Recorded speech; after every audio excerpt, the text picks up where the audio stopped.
Welcome to the Threshing Floor Podcast, your premier destination for discussion and commentary on the Redemption trading card game and its community. Kick back and relax as we catch you up on the latest news, tournament results, and deck building strategies to take your game to the next level.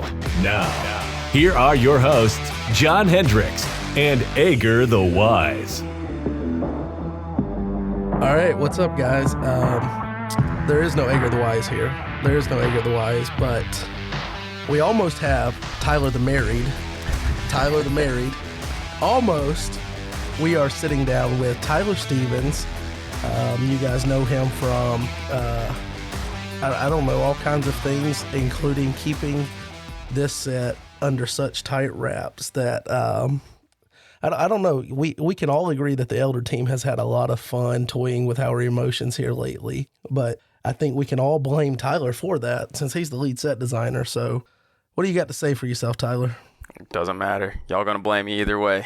It's a busy time of life. Maybe that's why, or maybe we had some tricks up our sleeves. Y'all had some good promos pop out. Y'all had articles. Well, I don't know. Maybe there's a reason why. Yeah, well, I can tell you the intrigue is definitely peaked for this set. I mean, even if it's just because of the fact that you guys haven't been forthcoming with a lot of information. But I mean, I did mention that you are almost Tyler the Married. You are getting married in, what is it, 2 days now? So let's see, today's Thursday, we get married Sunday. Sunday, okay, so 3 days. So I need every minute of every day. So, well, first of all, congratulations. Thank you. Whenever you hear the, okay, so after you get into this recording, you will realize that this is not the regular episode for this week, but it's a bonus episode for this week. And you'll understand why in a few minutes. But when you, Tyler, hear the episode, you will see we gave you great advice for your marriage. I won't say if you should actually apply the advice or not. And then we also gave you a congratulations there. So make sure you listen to the regular episode whenever you can fit it in. But we are definitely happy for you. I appreciate it. I'll have it on. She doesn't know I'm golfing tomorrow morning. She has to work all week. So I'm going to sneak away and do one last tee time. I'll probably put it on the drive there and back. And I called the pro shop and I said, hey, I'm looking for one last argument. Sign me up for a tee time. Nice. So let me ask you, we've obviously we're trying to time this release. You know, fourth wall here gets obliterated all the time, but we're trying to time this release with an article dropping for you. So we'll go over that in a minute, but just going through the process of having to plan your wedding along with this set, I'm guessing that makes this set a little bit different than other ones. How has that process been and trying to balance those two things? Difficult, but rewarding. I got a great team that I can lean on. And for spoilers, I had to make sure, hey, I'm going to have these articles done. And then y'all have at it. There's nothing I can do. I'm going to be in Asia. So y'all just spoil stuff and have some fun. The amount of work, specifically Gabe and Marcus, like really, when you see them at tournaments or nationals, like please, on my behalf, thank them. Like they put in so much extra work when I couldn't. But we didn't just have a crazy wedding to plan. We have... My fiance is a perfectionist and I'm a C's get degrees. And then we have a logistical nightmare of a honeymoon and we closed on our house like 3 weeks ago. So we just threw everything together at once. And then it's like, hey, let's send this set to print. And I'd be doing elder calls Wednesday night and we'd be going till like 1 a.m. midnight over here. And it's just like, whew, it was a lot. But now that I was already very excited about this set, but there was so much other personal, like good growth and everything happening in big chapter of my life that this set just kind of has a bit more, I don't know, it's more personable to me, I guess. More personal, I guess is the right word. Yeah, I can definitely see that. Now, you say it has a little bit more, and that could work two ways. It has a little bit more special meaning to you, but it also has a little bit more as in it's got something that other sets haven't had previously. And that will be explained in the article if you go and check that out. Or, spoiler alert, we're going to talk about it right here. So you guys have been repeating lines, and I to be honest, I being outside of the circle on this was kind of frustrating for a while. Trying to figure out how it related to the name of the set, and then it didn't. Yep. And then I guessed the name of the set twice, but put D in it. A lot of back and forth with that. But now we finally realize or get brought into the circle of knowing why you guys are repeating everything. And that's because we've got a new mechanic in the game. So repeat is now an ability in the game. So you want to tell us about how this came to be? Man, you just went right in on it. Yes, absolutely. We had a lot of fun. I didn't care if the set title got released this year. Last year it was big because it was like the last Israel set. Apparently not to the guessers. They were still guessing Israel stuff. No matter how many times they said, hey, we just think you guys lie. Yeah, that's fair.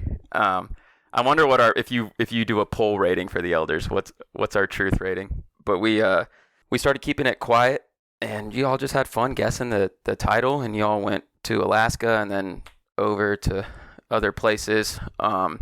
And we thought it'd be really fun to start repeating. I think that was Gabe's idea, to just start repeating everything he said. And everyone just went with it on the guessing of the title. But as for the word repeat, it is a new keyword. It's a new ability. And with new abilities and new keywords, we try to not force anything into the game. We try to make sure that they make sense, like what they do, like bounce. Boom, you go up. Repeat. Do it all over again.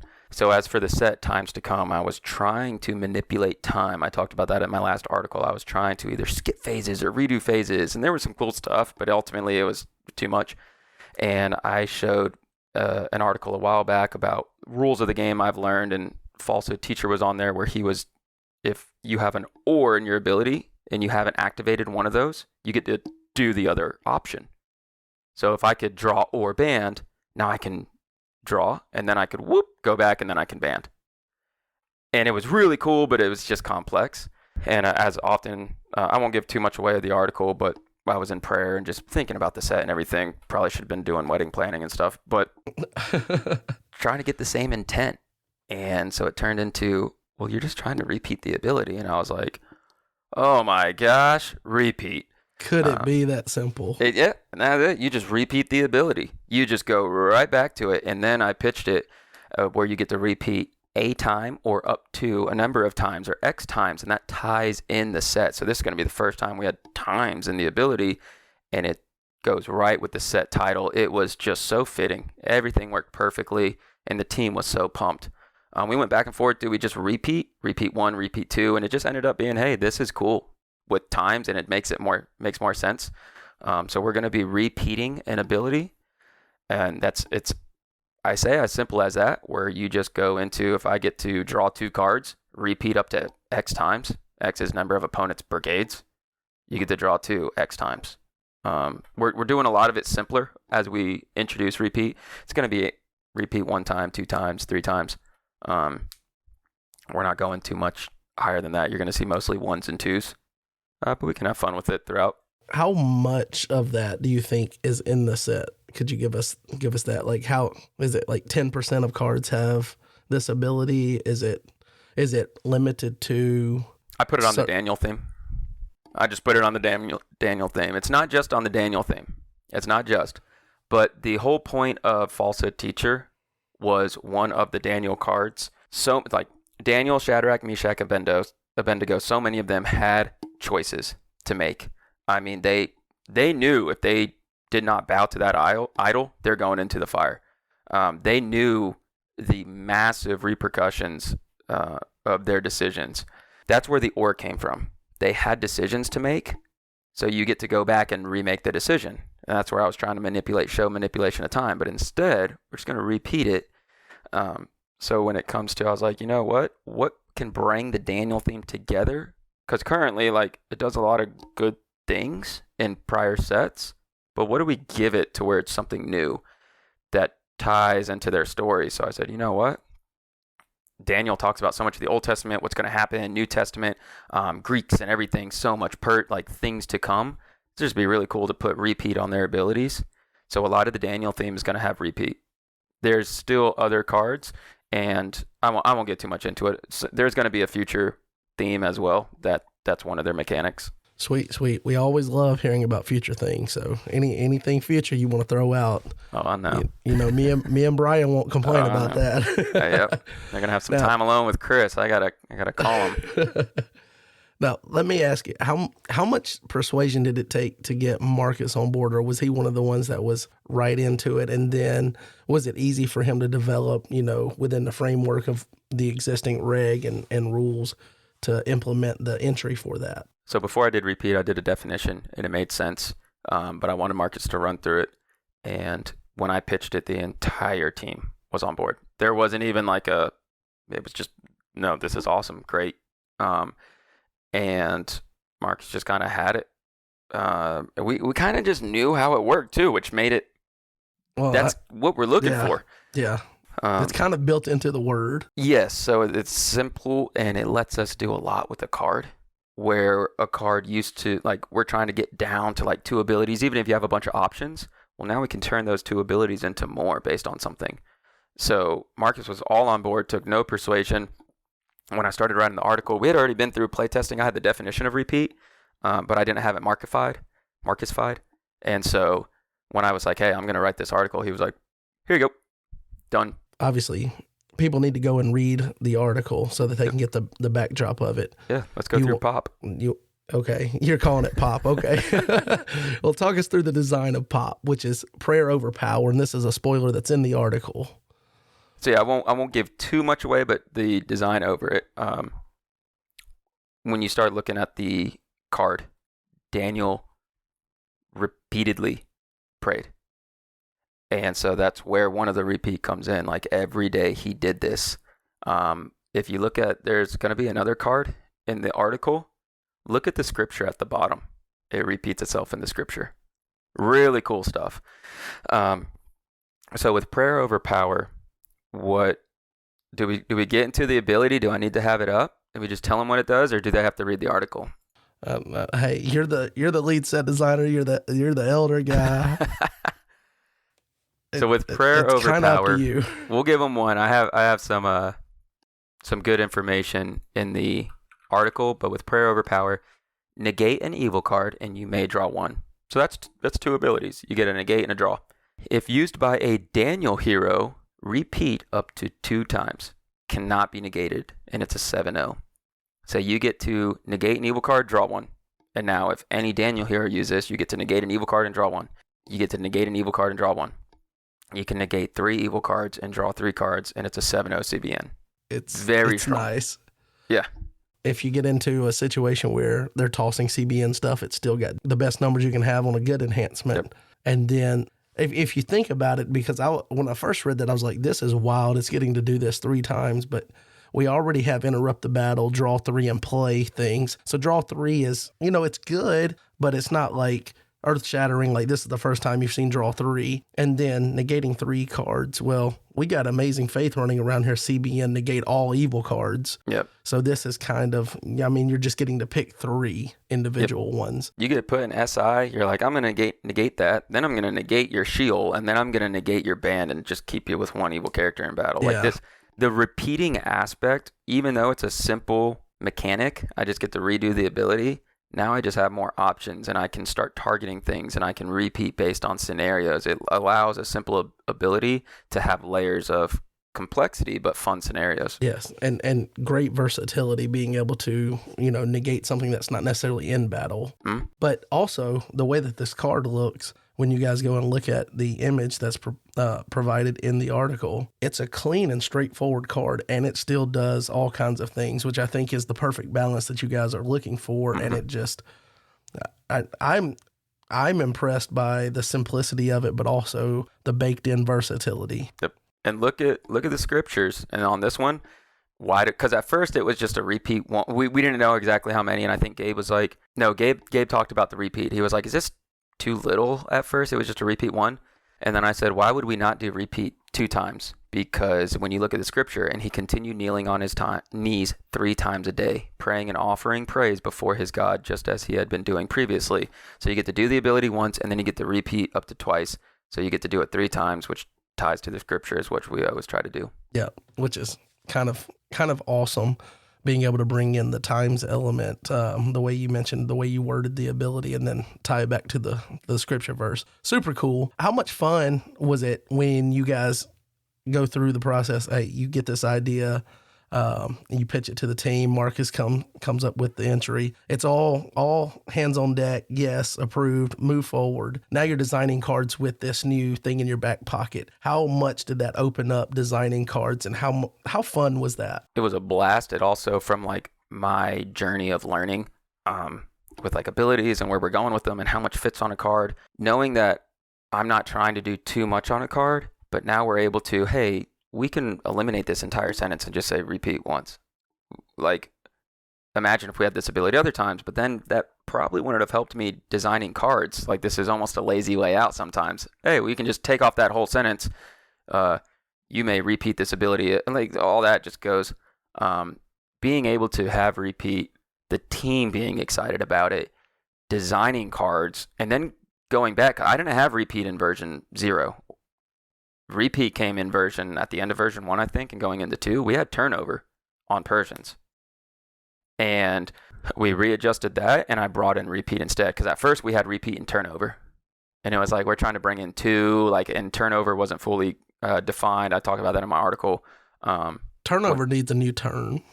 Being a fat man, I'm thinking like apple turnovers every time you say it.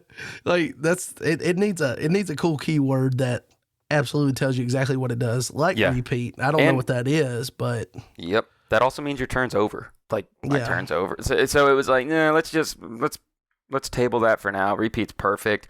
So like, bringing in something we didn't fully have defined, bringing in something that just fit and was exciting to the set was awesome. And then tweaking cards, and it brought the Daniel theme together, because we were trying to do the or thing. So every Daniel card had or on it, and now it's like, blow that up, put repeat in here, redo those cards. It was a full, like, it was all hands on deck, but we were able to dive in and just readjust. And now I'm in there and just redoing all the abilities, but it keeps the same intent. It's doing the same ability. You just get to tweak them till you do repeat, which was just a blast. Yeah. Now, this next thing, I don't want to bring up bad memories or anything, but you started off, your first set was IR, and that was coming off of GOC. And that had the unfortunate circumstances of being the first set where we're really trying to corral the power level of cards and clean up the wording and not have cards do so much overlay with abilities and things, kind of control the reach of each individual card. Yep. And so that led to, from the player perspective, especially with the less modifiers and things, you guys trying to navigate how you were going to do that starting out. IR just kind of felt flat when it came out. And then we've gotten to see II now for a little while, and it seems to step it back up. But being able to bring in something new for times to come here and this set, does that feel like a relief for you? Because instead of like restricting and pulling things away, for the first time with you as lead set designer, you're able to push something new. Like when Gabe was set designer, here we come with cloud icon cards. You've got meat flip cards. You've got star cards. You've got all kinds of new elements. And then IR and II was kind of like, we're not going to do that new stuff. And now you've gotten to bring something unique to this set that's, kind of giving new life to potentially cards in the game. So it feels like almost like this is IR came out and it is what it is. We'll just leave it there. II is the next step, and it feels like times to come, at least from my perspective, might be the next progressive step towards kind of figuring out what that power level is going to be moving forward and working within that framework. Do you agree with that notion? Yeah, for me, times to come is where I would like the power level to be kind of from now on moving forward. Now that's going to be hard to do. That doesn't mean you don't introduce new things as well. But from when I look at the set and play testing it and building decks and the complexities it offered as a deck builder and play testing and how it played out, that is what I see, that was healthy, that was fun, it was competitive. You can do a lot of things.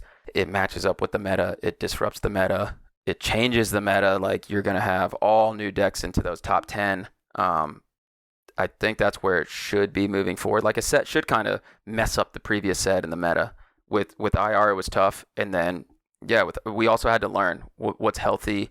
And I had a lot of learning to do coming off a massive set, going into a smaller set.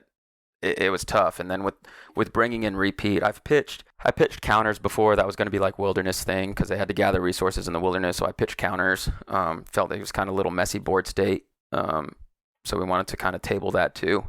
And then pitch turnover. That wasn't fully defined. I pitched something else, and that we're going to probably go through with that. And that's a very exciting idea I have for later on. And then when repeat came in, it's my first thing that's stuck. And I don't just throw things to the wall to get them to stick, but it's the first thing that I've brought to the game from a design standpoint that's new, which is really cool. That's like a milestone for me. Not that I'm just trying to bring something new that we have to disrupt the game or just force a new mechanic. But it is cool that it's what I think is a healthy ability that's fun and changes things. So yeah, for me, it was exciting. Like, this is awesome. It's a new ability that people are going to look forward to that just changes the way we can design cards. It's got to be a relief too, almost like a monkey off your back. Finally, the team let you do something. Thing is, and this is selfish. I don't feel like I have an ego, but I want people to know that, hey, we trust the design team, that we're not just going to keep releasing sets that we're just going to play GOC forever. I think people are be able to see that. I needed time to grow and learn and do all that, but to see where this set is and how it plays, it's like, oh, okay, no, we're in good hands. Like, we have a very good design team. And when this comes out, I think people are like, oh, I can play what I want. Okay. Now, speaking of times to come, I think you hinted at it a little bit before, but let's just make sure I don't gloss over this fact. But how did you guys come up with that name? And then what was like you mentioned that Daniel's talking about, times to come and things like that. So eventually you probably got there, but what was the build up to it to settle on that name? I always was looking at a times block, a past, present, future time. And it would be 3 sets, and we would go into the past, look at kind of like the churches, like Acts of Roman, and kind of some of like 1st, 2nd Timothy, Thessalonica, kind of things like that as present, and then look at more of like a lot of Revelation. And it just felt like it was just going to be a redo of ROJ, and it was going to be like Daniel and what else, and then what's going to be in the present. And the present was really forced, and we were going to do some emperors. It just, nothing was there. And so with talking to Chris, and I was like, hey, I really want to do a past, present, future, and it would be like times to come, times of today, or something like. And it didn't even sound good. And then what probably the next set's going to be, but times to come just kind of always made sense. Like, this is going to happen. How do we show that? And so instead, it's like, let's not do a past, present, future. Let's do Daniel, surrounding events, and then go into the future. And we have more things to talk about that are like when Jesus talked about what's going to happen during those times. That we have a lot in a certain church that talks about end of times and how people will act. So now we can, instead of doing past, present, future, we can go into a times to come to set the tone of what this set will be and the end. And then we'll go into, okay, well, what's going to happen and how are those people going to be? And it just made it kind of was always going to be times to come, honestly. I mean, I guess that shows that you have, when you come up with these ideas, these general ideas, that, I mean, at least your well-rounded ideas are coming into fruition. And turning into actual sets instead of having to scrap it. And I guess that's an improvement over probably your early days of, hey, because I remember some of the ideas that we were trying to come up with in that van ride back from Iowa Nationals. Yeah, we're going to do this and that. Yeah, yeah. So let me ask you, is there any special reason other than, I mean, you said you were busy with life, but keeping everything so close to the vest until the cards are completely sent to print and things, and coming up with spoilers later in the season, is that kind of a model that we should expect moving forward, or was it just unique for this set? Yeah, I think the only change from GOC was because the set was so big that we were and it was phase 1, phase 2, that we were trying to show the set before Nationals to help Booster. It didn't help Booster. It still was an entire new set you were boosting with that was very complex cards. So we kind of always been, once cards are sent to print, then we'll start spoilers. So that way people will not like see them and then get used to it being that way, or I don't know, expecting it to be that way. Once things are set to print, we started doing spoilers. I think that's been like that since IR. I know II, and then we did the same. So once things are set to print, we will start doing spoilers. But as for keeping it close to the vest, because repeat was in there, we wanted repeat to be something fun and exciting to make hype. Just move the whole train at the end. And then, yeah, been a little busy, but it's a smaller set, and we're kind of an experienced team too. And a lot of playtesters, they were just busy. So it's like, you know what? Let's just keep this close to the vest. We have a new mechanic. The more people we tell and trust, even if they tell one person, it trickle effect. It repeats. It repeats. Mm-hmm. I see what you did there. So let me ask you just a general thing. What was your favorite part of the design of this set up to now? And then what also, on the flip side, was the most challenging aspect? Favorite part, absolutely. Coming up with repeat. I remember that idea popping into my head at night. I talk about that in the article. And then it was deck building green and silver. There's so many ways to build and play green and silver.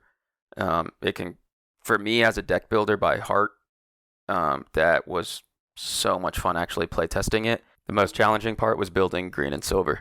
Like, if you are a deck builder, it is a challenge on which way do you want to go, which profits do you want to use, what supporting cast do you want to use, just silver, do you want to use just green, what aspects do you mix in. It was challenging. Wait, you mean to tell me we're going to have a deck archetype that's actually going to have individual choices within it and not be copycat? Oh, yes. Yep. Like Joshua's great, but most people play Joshua and it's the same. Yeah, you have Joshua 7 cards that might change in Joshua. Yeah. With green silver, everyone's going to have their own flavor. I mean, people saw Jeremiah. Are you trying to get to Jeremiah turn 2 and just have access to your entire hand? Dude, you have to listen to the episode. I go crazy about Jeremiah. Voltron Jeremiah is happening. Yep. Dude. I mean, there's so much you can do with him. He was hard to play test. That's a challenge. Play testing Jeremiah to get healthy. We had to take clay off of him. He did way too much. Sean was like, what about the card that reserves itself? Oh. Forgot about that. What about the card that reserves itself? No, from IR clay. I got you. Okay. So how did the design and development and even the playtesting phase of this set, how did it differ from your first couple of sets? Obviously, keeping it closer to the vest meant you didn't branch out on your playtesting as much to community members and things. So how else was it different? I think in December of 2023, I still have the video.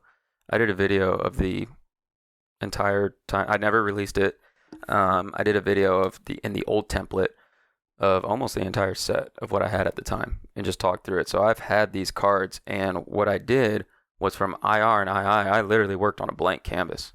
It was just in my head on the paper, and I was like, I'm visual. I've got to see this stuff. So all I had access to was the free old template, and I started putting card ideas, and I could start laying them out. And so what I did was now I have the actual template we use, but what I did for this set was I started doing visual, bringing everything in, and keeping everything to 3 lines in the old template, and challenging myself to create unique abilities that I could see and how much of every card do I have, and just men are mostly visual. So that was a whole new way. You're getting married, buddy. You're going to learn more differences than just, yes. Yeah, I'm naive. But so I started just creating the cards, and I knew it was going to take so much time, but it helped with a lot of the art I found, learning that whole process, and started piecing things together visually so I can see, does this make sense? Does this look good? How is this played? And I was doing playtesting months before we started doing playtesting. I was doing edits based off my playtesting that I was doing. I just took a lot more on myself to get the team a polished product, which is what I need to constantly work on, is when the team gets the product, we're in a very good version to start testing. Yeah, I guess that makes sense. As long as you're able to balance doing that extra workload on yourself, I'm sure that helps streamline the process. But we're at the point now to where we as the community are getting to see spoilers. So we're getting to be able to be as excited as you guys are about the set and not have it all just be question marks. So we've seen a few spoilers now. How much of the rest of the set are we expecting to see? I know you mentioned something earlier. I don't know how much I should read into it, but you said, hey, I'm going on my honeymoon, you guys spoil or whatever to the team. How much of the set should we expect to see before Nationals? Usually, not much. That's your answer. But usually, your content creators, we give something to spoil just to say, hey, thank you, and playtesters. But this year, people were too busy, and we did a lot to the vest anyway, so we're not giving away things for people to spoil. And just the elders are going to do some. It won't be a lot. Now that Repeat's out there, I think that's going to do a whole huge hype train, and each elder is going to spoil a card that they want. Y'all probably won't see my favorite Covenant. Y'all probably won't see Dominance, and y'all probably won't see the Book of Knowledge. Like we brought Van Gogh artwork into this, and that's one of my favorite cards in the set. You probably won't see all that. And there's just some amazing, this set it's crazy. Like the stuff this set does and how it plays, and it gives to other themes, and it ties things together. The Lost Souls, everything about this set is awesome. So when y'all won't see much of it, and it's really to kind of create hype. I'm not trying to push sales. I'm trying to do a little different approach to where every year we're not doing the same thing. Hey, you're going to get this amount of spoilers. And this is how we're going to do it. No, I wanted to do something a little different. That's fair. Do you have a favorite of the ones that we have seen so far? Like, is there one that stands out above the rest and you're just like, yeah, that's out of what you've seen so far, that's my favorite? Jeremiah's busted. He's just so fun within to reason use. He's busted. You have to You be don't know alone. the cards coming out. Yeah, but he has to be alone, so he opens himself up to things. Mm-hmm. But you got Vow for Samuel, You Will Remain and stuff. So like you can always, green can kind of get its way back in. Potter and the Clay to maintain initiative. Mm-hmm. Pot of Mana with Jeremiah, and you always get initiative. I mean, there's just stuff, and they can get their artifact. You're going to want the Fortress, and I mean, Hidden Treasures is great. You can just see their hand and kind of see. Maybe you can put back, maybe you don't play with the hand with green. Maybe there's something that's just like, yeah, we're not going to play with the hand this turn. So maybe you need your reserve because your opponent doesn't have a hand, and you don't have a hand. Now what do you do? So there's some really crazy cards that when coupled with Jeremiah are just like, I mean, I was trying to play test and I was messaging out a couple combos that I was finding and doing. And it's like, oh, there's so much you can do with him. He's so fun. And he gives this element to green. I like green being funky because it's prophets, man. They see stuff no one else can see and they have to explain it. Green should be funky how it plays. And I think I got that funk in this set for green. Yeah, I think what he represents to me is for that player that likes to do combos. It's a blank canvas almost. Like you can take this and do a couple of different lines of play just based on his ability and how far you want to take it there. And then it's within reason. Like I don't feel like it's something that's going to end up being overpowered to where it's like, oh, should we even consider, like, should we have printed this card? I don't think it's that level, but I think it's enough that player that likes I can take this and that and put them together and do this, and that Noah type player from your persona, like if they just want to take something and tinker with it and create this weird win condition for them, like I set this up, it feels like that's the perfect card for that player, and it almost forces you to think creatively as soon as you read the ability, like what can I do with this guy.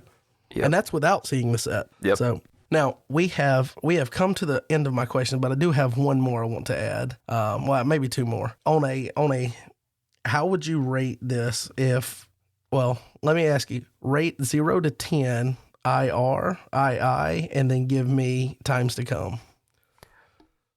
IR might be in my first set, coming off so much craziness. And I like the story it told. I like the themes brought in. Power level lower, so I think everyone will be like, it's a 4 because the power level. But the overall, like the borders, I feel targeted because I was thinking 4 in my head. Yeah, and that's fine. And the borders were fat. New printer. Yeah, the borders make it a 2, honestly. Yeah, and look at the themes we were dealing with. I mean, we're trying to find Sons of Jacob, and there was a painter who did all of them, and that didn't look like something I had in my mind based on the other Sons of Jacob we had in the set. Yeah, we just hadn't quite got to AI art in time. Yep, we didn't get the AI, and the priests all looked the same too. So, and it was the first time we went to those borders, so there was a lot that like held it back. But when I look at like the overall set and the theme and everything and how it was telling a story, I still liked it. I'll give it a 6. Power level, sure, you can give that a 4 all day. I give it an overall 6. I give right around like a 7.5. Remember, Clay, we just redid Brigades for IR. So Clay is brand new to Priests. And then Purple's brand new for David's Mighty Men, being like leaders and stuff like that. So that was brand new for David's Mighty Men. And we're pretty much doing an entire new theme for for David's Mighty Men. So Priests had to be new. Wilderness was new. And then II had David's Mighty Men. So a lot of it was, here's new themes, which take years to fully finish. So I think there's better times to come for IR I and was II. waiting for it. Come on, baby, you know it. Bring it all back. So I think there's better times there for IR and II. I would put times to come for me as a 9. Power-wise, the art is phenomenal. We fixed our mistakes from the past. We know the printer. II had foil, so that was cool. But the art in times to come was amazing, and what we were able to do with it and how it looks. Like I said, we brought in Van Gogh for this one. I had a perfect. I found perfect art for the Book of Knowledge. I keep talking about that card. And then the overall power level, and then a new word and what it does to the meta. So what did like IR and II do comparatively to what times to come will do to the meta? I'm gonna rank it at a 9. But when you look at what we did at 129 cards, I think the community would be like, wow, this is good. It's no new themes.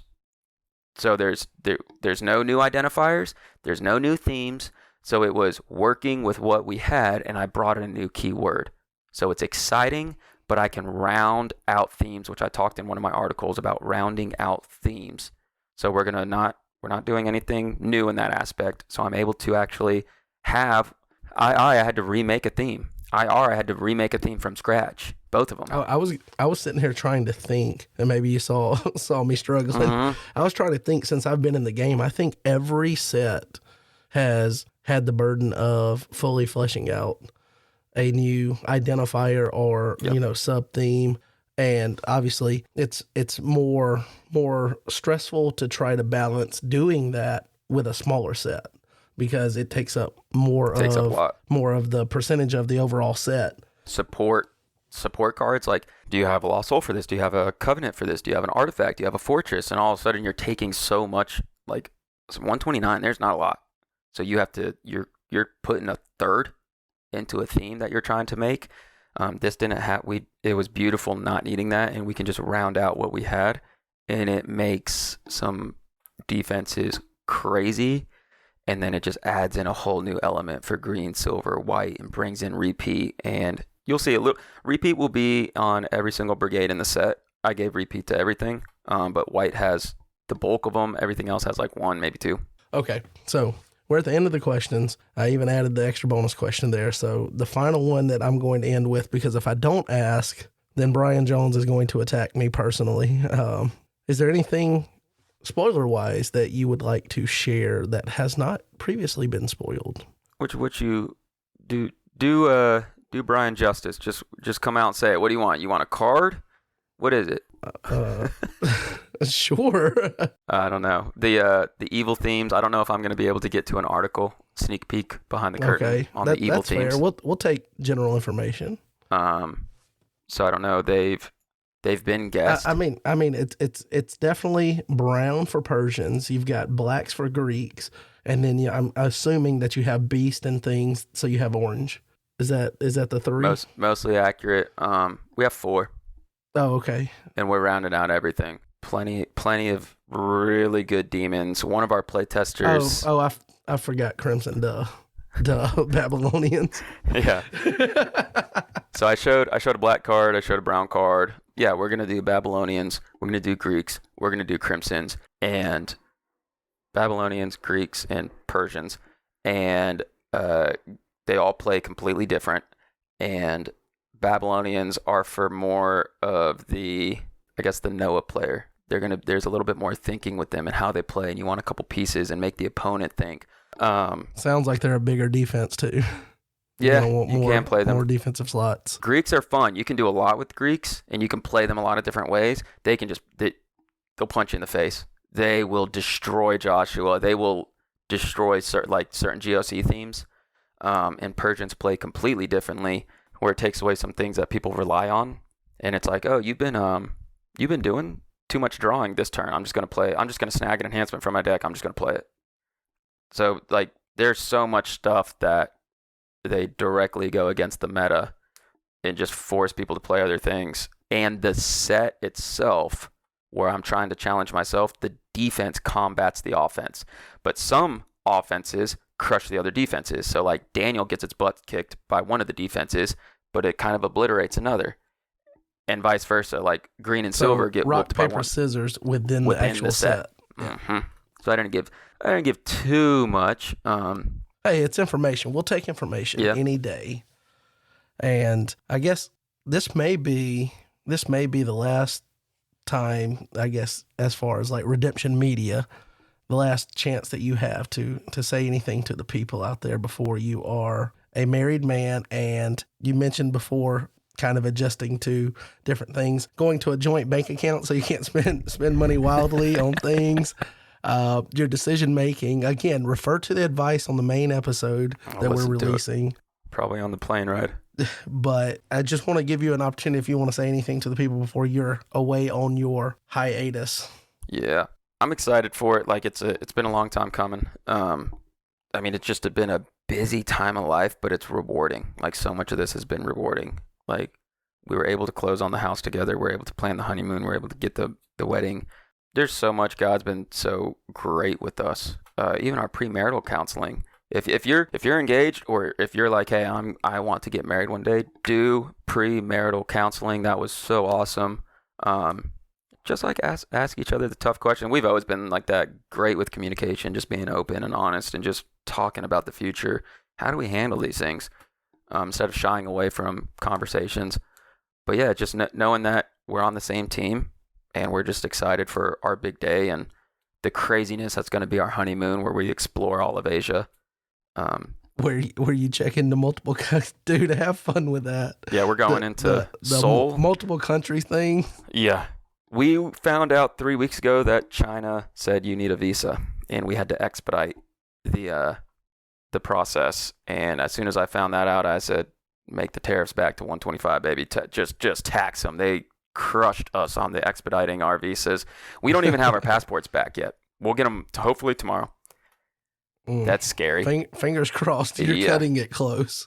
Yep. So that's the closest we could do. There was something. It's at a wedding this weekend. You ready for this next chapter of life? Absolutely. I mean, it said, are you sure it's not too late to cancel and start working on the next set?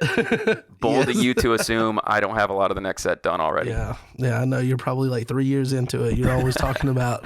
It's fun because I can start on this and then I can start tweaking and bringing in new abilities. And as I learn with the team of, hey, that's already going to be a no, but let's get this idea or ability to testing. I'm already starting to learn to where I can bring them a polished product at the beginning. So I already have one of the good themes in such a good spot. I love where it's at. Two of the good themes are in a great spot. Two of the evil themes, and one of them has a repeat in it, and it's so cool. So yeah, there's gonna be in those plane rides, I'm gonna have 12 hours, and Jess is gonna be knocked out the whole time sleeping. So I'm just gonna be priorities. Priorities. Put her to bed and start playing. Yep. She's been exhausted. She's been working all week and I haven't. So she can't wait for that plane ride. Can't wait to be jet lagged. Yeah.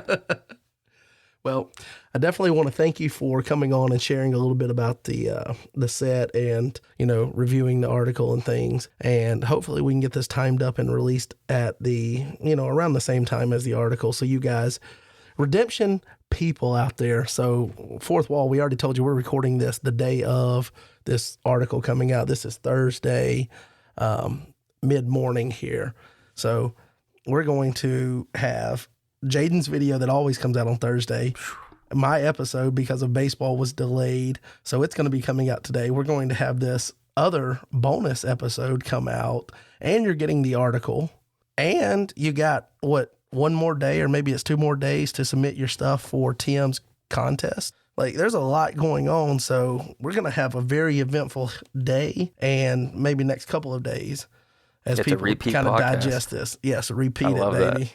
So thanks for coming on, and I guess we'll see you on the other side as a married man at some point. Enjoy your honeymoon. Give me some prayers. Thanks. Yep. Thanks for listening to this episode of the Threshing Floor Podcast. Help us grow our community by leaving a rating and review wherever you listen to podcasts. While you're at it, be sure to subscribe or follow so you don't miss the next episode. And we'll talk to you next time on the Threshing Floor Podcast.